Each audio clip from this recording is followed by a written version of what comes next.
here, and it's not just different, it's good. Where in Assassin's Creed games, you play a handsome, quipping, homicidal maniac getting away with murder because of your +10 on the hotness scale smile. In Styx, you're basically a male version of that old lady in Goonies, but here, even the typical fantasy racial roles are a bit turned on their side, and while Styx is not what you'd call a humanitarian, it's always interesting to see the other races set out as more antagonistic and just downright evil than his own. For example, sneaking away from a dwarf goblin hunter and listening to him sniff for your scent is actually downright scary as hell, especially after you just watched him turn another goblin's head into wall graffiti.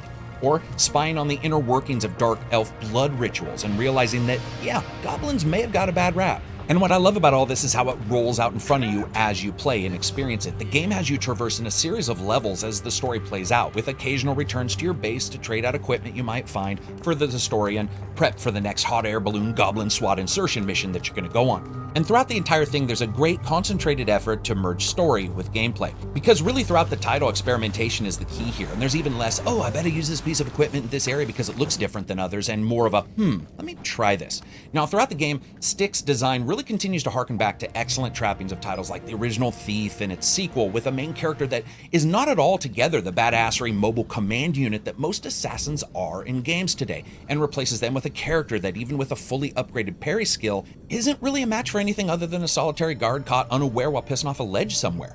Now what this does is it adds a tension that feeds into the normal stealth gameplay, and it really does force you to look around the levels again and again for various points of entry and egress, and that might find you going one way and then completely rethinking the plan halfway through and switching to a different one, only to find a third entry point and a new plan to create as you're going back. Now, of course, as Styx, you do have a number of goblin gadgetries and stealthy skills to get you through levels or bad encounters. First up are some basic gadgets like small glass bottles you can make that you can throw to create diversions, sand you can collect to turn off torches from a distance, and acid to melt bodies, and a couple others. Now, when it comes to the skills, the game sees the return of a very large skill bank separated by stealth, perception, cloning yourself, and the various ways you can augment that, alchemy crafting, and lastly, battle. As you progress, you get a large number of points to spend in the skill system, and I have to say, while I like the skills and their progression, and certainly love when you unlock an entire tree, you have a choice of two basically ultimate skills, the points progression is seriously odd, with you collecting hundreds of points and each skill costing hundreds of points. When a typical lot with 2 to 3 skill points would have made much more sense, and it would have been easier to calculate the math when you're deciding if you want to forget a skill to use points for another, and it can occur anytime you're in your hideout or between levels. Now that being said, I absolutely love how unique some of the skills feel, because you still have that ability to make a clone of yourself by vomiting out an RC car made of flesh and nastiness and roll that sucker around a level, causing every $2 a day night watchman to hightail after the hallucination while you sneak in behind them while their backs are turned. And I really have to say I liked the quests and their goals. There's a secondary goal system as well that works, and you can find secondary goals throughout levels. For instance, open up a chamber to get a special dagger that requires puzzle work, or a large well-protected vault that actually needed various elements to be collected with honest-to-goodness skills usage to find, and weren't just plotted down on a map with a giant icon titled, "Yo, the secret's here, dummy." Now speaking of that, as you guys know, I test the difficulty from highest to lowest to see how it fits in. Now when it comes to the difficulty, the AI is actually tied to it with various changes, and you have 4 difficulties: Discovery, Initiated, Goblin, and Master, or as I like to call them, okay, sounds good, damn son, and go for it. Where Discovery is a basic setup for folks new to the game with the ability to save on the fly, parry, and block. Initiated difficulty removes the Paxel from the guard's drinking water, which means they are far more alert, and damages are also set a bit higher. Now, Goblin difficulty turns off the ability to parry or perform combat at all, with ranged attacks doing insane damage, and any up-close attacks just killing you outright. Lastly, Master does all this but turns off all saving, except the game's own starting level autosaves, and those that occur when you return to base. Can't say the AI is amazing, it's improved a little bit over the original, and I think offers a fairly good difficulty. Also, the game allows for co-op, which is just basically another player jumping into your game as a clone of yours with some subtle changes of gameplay. Now, one last thing, and this concerns control. Almost no one plays the original Styx without noticing that jump and ledge grabbing and otherwise was sort of a 50-50 chance. While control has not been substantially rewired, it has been improved here and there. But as you come to grips with the way the game handles aimed jumping, you will have the inevitable goblin air delivery as you plunge to your death in what can only be described as a test to see if goblins come forward to the center of the fucking earth. Make no mistake, it is tighter than the original game, but there are still circumstances that will have you watching Styx fall to his death and you're thinking, what the hell just happened? Lastly, the game is easily 20 hours to work through the story alone if you're not worried about being stealthy all the time, and double that if you're a fan of leaving entirely like the friggin' plague broke out. And all this brings us to fun fact. Styx revels in its defining moments of exploration and experimentation. Moments where the use of gameplay mechanics bring the vulnerability of the main character to the fore, and the underlying world building makes you believe it, resulting in one of the most tense and honestly downright exploratory titles of this kind, even though it's not perfect. And by not perfect, I mean sometimes goddamn infuriating. When Shards of Darkness lets players loose into the levels, it's at its absolute best. However, when the game starts dropping arbitrary, out-of-context requirements on you, it can be a sobering moment in game design. For example, some levels say you can't be seen, like at all, but you will kill. So basically, for reasons unknown, every chef, pet room, or pit fighter, ball washer, and masseuse in an entire kingdom just got jacked into a medieval matrix that reacts to goblins on sight with an instant loss of the game level, but lets you just kill members willy-nilly. And yeah, as I mentioned in gameplay, the control, I can't lie, the times where I fell to my death despite every mistakes would make the leap, especially on higher difficulties, made me want to punch somebody in the face. So as you guys know, I rate games on a buy, wait for sale, rent, or never touch again rating scale. Well, the game doesn't escape without a couple cuts and bruises, sort of like the main character. Its gameplay is amazing,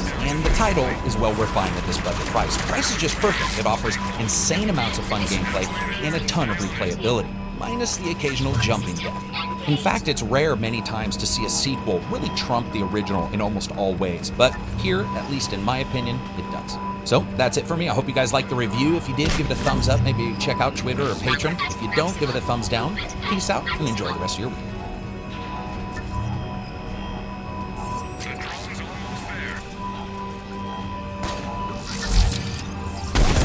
What's up, everybody? This is Garrett with ACG, and it's my continuing mission for the Emperor to bring you reviews that aren't 2 minutes long or filled with sponsored bullcrap.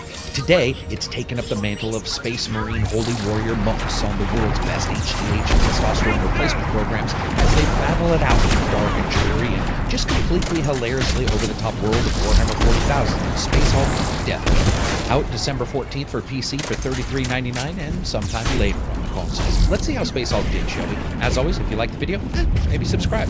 So here's my review for Space Hulk Deathwing, the Missionaris Galaxia, the Encyclopedia Badassery, and the Scary Bad Guy Collectica. Graphics are up first. Now, honestly, I'm both surprised and a little bit disappointed. Space Hulk aims to do for Warhammer 40,000 what Vermintide did for Warhammer Fantasy, and that's introduce more foes to the fiction. And in this case, and in many parts of the game, it absolutely looks the part, telling the tale of a future filled with dead emperors, his legions of eternally faithful soldiers, and enemies straight out of the blackest parts of the universe. Everything in Warhammer 40,000 is huge, dark, dreary, and poetic in style.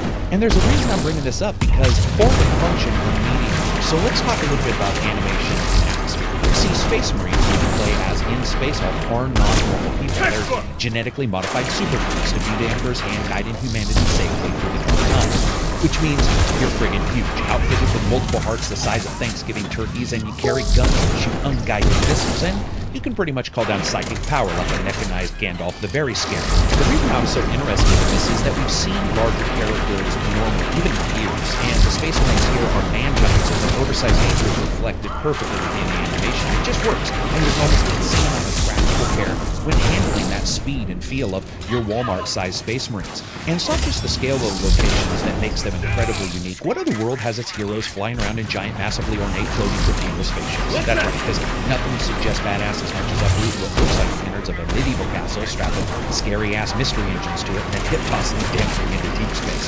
It all looks incredibly well done, and as somebody who's followed Warhammer 40,000 for years, they nailed it. Now, animation-wise, there is another difference, and that's with the enemies. There's a distinct similarity in both form and function with Vermintide. Enemies that are insanely fast, can crawl over the game level, and in a way, this game shares a great deal with that other title. Here, giant ratmen are replaced for the most part by Tyranids and their infantrymen-like troops, the Gene Stealers. Their design is one half Goro from Mortal Kombat, one half Alien Sprinter, and if that isn't weird enough, remember that these guys breed by tonguing you, injecting their DNA, and causing you to genetically fucking fall apart and recombine into half them and half whatever you might have been. The design throughout the world, aliens, and heroes is spectacular and nailed. Now, texture work for the most part is excellent as well, from alien to spaceship parts, and while there are a couple weaker textures like random rock piles or usually ignored debris piles, it's not too bad. Overall, I'd say that is very good. Now, while for the most part I did like the special effects, I did notice some things. This is a horde-style game, so not everything's going to be perfect. While enemies sometimes pass through one another, there are also occasional times that they warp or clip through the ground, a wall, or something else. That's just going to happen in a game like this. Unfortunately, just like me, the game's got performance problems. I run an i7 at 4.2 and a GTX 1080, and even at 1080p, the frame rates were all over the place. That being said, really at times the game looks phenomenal. There were a number of times when I was so covered with enemies, I just started swinging my mace hoping to clear them all out. The devs want it that way. That's the type of game they aimed for. And I get that it's not for everyone, and it doesn't look like it's for everyone. It's not made for you. It's not made to be clean and tidy. It's a simulation of the countless horde, and I think it does that well. As a package, it's good, held up by atmosphere, but unfortunately held back by questionable frame rates. Sound, music, and voice. Dubbed this drifting lair of abominations Olethos. A hive swarm of tyranids already besets the system. So while the honored warriors of the Death Wing embark upon the purging of this space hulk, our brothers shall assist the Astra Militarum of the Imperial Navy in destroying this tendril of the Great Devourer.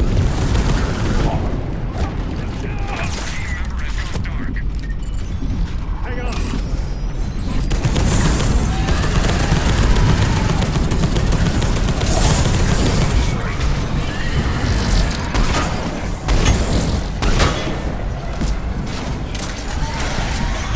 And sound is up first.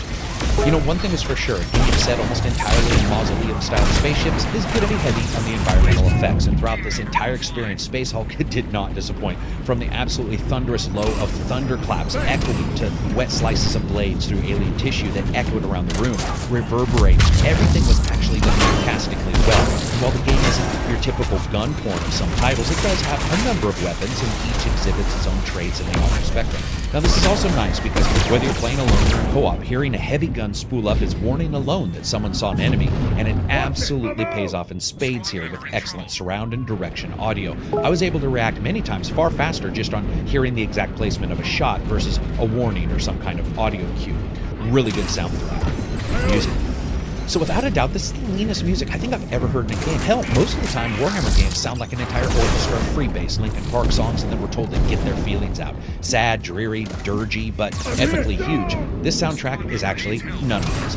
As ambient as it could possibly be without even being there, this soundtrack, I can honestly say, gets out of the way too much. It enthusiastically runs away, effectively removing almost any impact it could have had on the story. Other than thin, airy ambient layering, there were a couple tracks during the intro, mission briefings, and the closing scenes, and that was it. Inadequate music, I guess, I would say. And now we're talking about voice. Now, this is actually pretty well done. You have to remember going in that the game isn't subtle, it's about war. And if someone isn't warning you of the dire ramifications of failure, you're alerting someone else that by the God's hand, you didn't fail. And that's pretty much it. In fact, it's overall a very lean title, especially when you realize that for the most part, no one else talks but you and some dudes who jump in on your headset camera every couple of minutes. It's effectively very lean. Not as lean as the music, but still interestingly so. Overall, I guess I'd say what was there was okay. Gameplay. And as always, a little bit of backstory. So Space Hulk Deathwing tells a tale of a Space Marine unit within the Dark Angels chapter, tasked with reclaiming derelict Space Hulk from the void across 9 somewhat lengthy chapters with many discrete missions breaking down within it. The story expands outward, soon offering a dark trove of history, your own chapter, and as Warhammer 40,000 is always primed to do, making you question what really happened. Now, co-op or single player, you basically engage in missions across the Space Hulk, usually traveling from one side of it to the other, killing as you go, with many of the enemy encounters somewhat randomized and run by an AI system that works as the Gene Stealer's one solitary mind, allowing them to clue into you. Now, normally many of us would call this a cheat, but it actually is built into the basic fiction, so it sort of makes sense here. Now, this results in incredibly tense moments where a swarm of Gene Stealers' danger pit will engulf your team, and you're almost reeling from the anarchy and chaos around you. This is the beauty of Space Hulk. It's not really like any other games, except, as I said, there's some similarities with Vermintide. For some, it may be a bit too slow, but the absolute anarchy that occurs during combat is the same kind of visceral fun that I felt playing Vermintide, and I actually like the give and take that it causes between combat. Now, while Space Hulk is one part team-based shooter with you controlling your AI squad mates or jumping into co-op and choosing a class to play with friends, it also has a small number of similarities to current titles that really surprised me. For example, much of the game is set within the derelict cores of spaceships, and doors can be locked and unlocked. The puzzle-like locking of doors to prevent, let's say, rear attacks and the almost requisite knowledge of your surroundings absolutely echoed the joy of Rainbow Six Siege's planning moments, as well as outfitting your team for one mission type and having to understand how to be flexible as frequent places and situations change. And one of the things you notice here is if you do something that's, say, as simple as locking that door, it may make you safe from one attack from the rear, but it also might make you and your teammates' weapons less effective, as now the one avenue of attack is ranged bastards with rockets and machine guns, and one of your team has a friggin' flamethrower, which is about as useful as harsh language in that situation. But it also stops you from quickly retreating, and quick is the name of the game here on both sides, because one, you aren't, and two, the enemies are. Space Marines walk at an almost sloth-like pace, reflecting their bulk and man-take design styles, and while capable of loosely termed sprinting short distances, I consider it more like leaning forward for a second, almost falling, then slowing back down. On the other hand, the Gene Stealers are a mess of speed, coming at you from all angles, the ground, ceilings, wall, dropping down from behind you, and later on, some of the higher ones will actually be able to shoot at you, as I said before. Aliens or not, they're dead-eye dicks with rocket launchers as well, so watch out for that. But you and your battle brothers aren't no slouches either, and you can't be, because the game has location-based damage, so if your legs take too much, you're going to be even slower than before, and if your arms take too much, you may not be able to raise your storm shield or aim that pistol. Very cool stuff. Now, as you guys know, I test AI on every level available to see how the game holds up for newcomers who have their first foray into Warhammer Worlds coming up, to old Space Hulk fans of the original PC and console title. For the most part, it's okay, with various difficulty making changes like damage taken. While you can choose to turn friendly fire on in co-op matches, it is not adjustable in a single-player game, as the AI is good, but not that good with it, and if you are not careful, you wipe out everyone with a hammer. On the harder difficulties, the game absolutely requires teamwork. On the later ones, less so. Now, you get points for all sort of things, like enemy kills, damage done, and so forth, and then you buy level ups across 3 basic skill trees for your character. There is no chance you will get enough points to buy everything before beating the game, not even close, so deciding and strategizing the few skills you do have is paramount. You can upgrade your Dark Horse Wizard, allowing him to augment past his original lightning spell and knockback spell and get things like a massive pillar of fire that burns everything in its wake, or the ability to teleport into an enemy and explode them Time Cop style, and others as well. Or you can augment your leadership skill, unlocking skills for your team and new abilities you didn't have before. Lastly, you can also alter your levels of devotion, which is an almost priest-like skill tree, increasing things like experience for certain activities and bonus defenses. So I'm not going to lie, the skill tree isn't vast, but it fits perfectly with Space Marines, which live in a perfect web-based world. Now as you progress, you unlock new weapons, such as the old hilarious favorite like the Storm Bolter, which is good for when your gun that shoots missiles needs to have 2 barrels and rapid fire, to the Heavy Flamer, which is the equivalent of stapling an Atlas rocket to your waist and aiming the scary end at the enemies. Now while the inventory doesn't really stretch its legs too much, you do see things like the Thunder Hammer, which is exactly what it sounds like. You also have a hand-to-hand weapon that's more mundane, like Power Fist swords and healing spears, because nothing says, "I hope you feel better," like someone taking an oversized Stanley drill to your face. Lastly, control. And while I talked about it throughout the review and the speed and the weight, I will just point out that overall it controlled well, and whether aiming down the sights of the world's scariest handgun or taking laser-etched swords to alien flesh, I was felt in control. Sadly, once again in another category, this game didn't escape the Xenos. First, the mission structure, while okay, begins to drag in the late game, with missions having you literally go from one side of the mission to the very farthest itsy-bitsy point of the other side of the map. They don't even hide it. Admittedly, the level structure itself is actually really good and the combat is fun, but otherwise I would have rage quit. Also, while I was generally happy with the AI and it followed me well throughout the game, there were times where I wished they would heal themselves without me telling them, or wished I had the ability to say, "Hey, if you get to like 10% of your life, could you heal yourself?" Instead, some dude dies right in front of me, basically because apparently carrying 10 health packs around can cause you to have heat stroke. Now, luckily, a lot of those things are going to go away if you do co-op, but hey, you know what? They sell it as both, so it gets reviewed for that. As a package, I'd say I really like the gameplay loops and many aspects of the title itself, but it was certainly held down by some of that mission structure and some later problems I encountered. Fun factor. So what's awesome here is that the entire world just feels different. While other games and fantasies usually have some odd bits in common, they all have a lightness to them, even, like I said, with Gears attempting to feel heavy. Now, Space Hulk's very presence is that its name implies what it is, and that is reflected in the graphics and gameplay. It is a Hulk. While it may not be for everyone, the unique gameplay style, Horde AI, And all of those other aspects were really fun for me. And depending on the difficulty, you're looking at easily 8 to 12 hours. And of course, there's the co-op mode as well. Now, replayability here, though, is going to be limited to changing the difficulties and unique skill groups or different people playing. Because while the events and enemy horde are somewhat random, the level structure and mission layouts are not. So as you guys know, I rate games on a buy, wait for sale, rent, or never touch it again rating scale, with rent being replaced to a deep sale on PC titles. Yeah, this is absolutely a wait for a sale. Listen, I love the game's atmosphere, and though unnamed, it's nice to have a lead that isn't Shepard from Mass Effect who ignores calls from bases and missions so he can shine the poop deck of every stray piece of ass that wanders past him on the Normandy bridge. These dudes are born again hard, battle brothers to the bone, and can do just about anything. Hopefully, though, they can do something about the FPS and some of that mission structure, because it needs a patch, as the performance was questionable on a good machine, let alone what a lot of normal folks out there are just trying to play these games at. So as always, if you like the video, give it a thumbs up, maybe check out Twitter, Patreon, or the affiliate links. If you dislike the video, give it a thumbs down, and as always, if you want reviews that aren't 2 minutes long or filled with sponsored bullcrap, stick with ACG. Peace out, and for the end.